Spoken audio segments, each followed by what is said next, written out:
Perhaps the one relationship that we cherish the most is friendship. And I'm sure all of us have great friends. But I have some really interesting thoughts on friendship that might help you reconsider the quality of your friends. We don't have choices about many relationships in our life. We don't choose our parents. We don't choose our relatives. We don't choose our brothers and sisters. We don't choose our teachers. We don't choose many times our bosses. We don't choose our neighbors. But there's one relationship that we have a full choice of, and that is friendship. Friendships really impact us. Jim Rohn says that we are an average of 5 people that we associate with the most. You tell me who your 5 friends are, and I'll tell you who you are. Friendship is best when done among people who are like-minded. I'm going to tell you a story.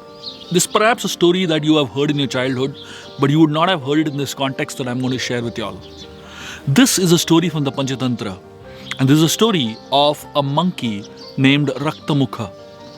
This monkey lived on a tree, and this was a tree filled with berries, the most succulent, tasty berries in the whole forest. And this monkey lived an amazing life, eating berries all day long, and the tree was on the bank of a river. One day, the monkey had a guest. It was a crocodile whose name was Karalamukha.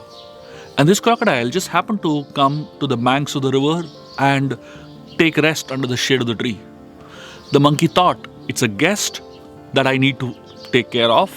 So, trying to be hospitable, he threw some berries inside the mouth of the crocodile. The crocodile loved the berries. He asked for more, the monkey gave him more, and very soon they began to converse with each other and they became friends. And every single day the crocodile would come and spend a considerable amount of time talking to his friend and eating berries. One day the crocodile's wife asked him, "Where do you spend so much time?" So she became suspicious. The crocodile explained to her that he's found a new friend who feeds him berries. And the crocodile's wife, she didn't believe him. So the next day he got her berries and she loved the taste of the berries.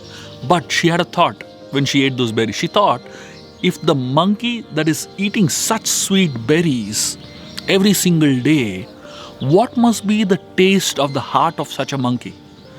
And she made an unnatural request to the crocodile, to her husband. She told him, if you really love me, then I want you to get me the monkey heart. Now the crocodile was shocked. What does she mean? How can he harm his friend? But she had no choice. She put a condition. He wants to stay with her. He needs to get her the monkey heart. The crocodile, very confused, went up to the monkey the next day and he told the monkey, every single day we speak over here under the tree.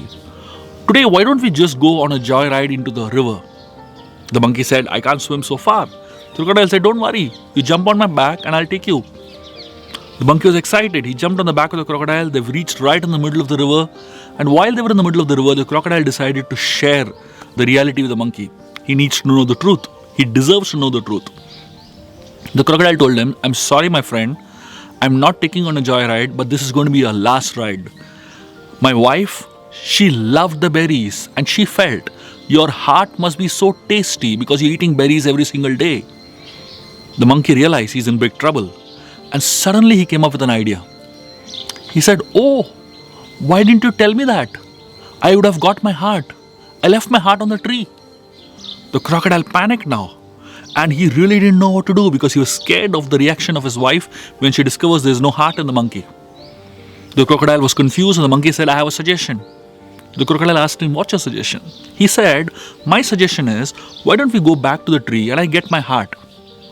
The crocodile felt that's great, swam back to the tree, and as soon as they reached somewhere close, the monkey jumped off the back of the crocodile, ran up the tree, and from top of the tree, he quoted a verse. Dadati pratigrinati, guyyam akhyati purichati, bhungte bojayate chaiva, shadvida priti lakshanam. He said, 6 things should be done between friends who are like-minded. Dadati pratigrinati, giving gifts and accepting gifts. Guhyam akhyati prichite, revealing your heart and confidence and hearing the other person's heart and confidence. And bhungte bojayate chaiva, going to a friend's house to dine and inviting a friend to dine. These 6 things, the monkey said, should be done among people who are like-minded. The monkey told him, "You and me, we cannot be friends because there is no like mindedness between us." My dear friends, I want to share this thought with all of you. If you really want good friends, look for people who are like minded. Look for people who have alignment in thoughts, alignment in principles, alignment in values, and alignment in the priorities of life. When there is like mindedness, the friendship is likely to last for a long period of time. When you make friends just because they are your neighbors, just because they are your acquaintances, just because they are your colleagues, just because they are your classmates, just because they are working with you in an organization, that kind of friendship, just based out of circumstance, is not going to last. Friendship lasts when there is like mindedness.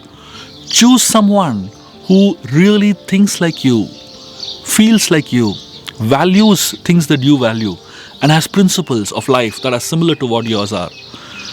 When there is a context of like mindedness, there is a friendship that is going to last. I wish all of you a very happy friendship and very prosperous life, because a lot of who we are is shaped by the kind of friends we have.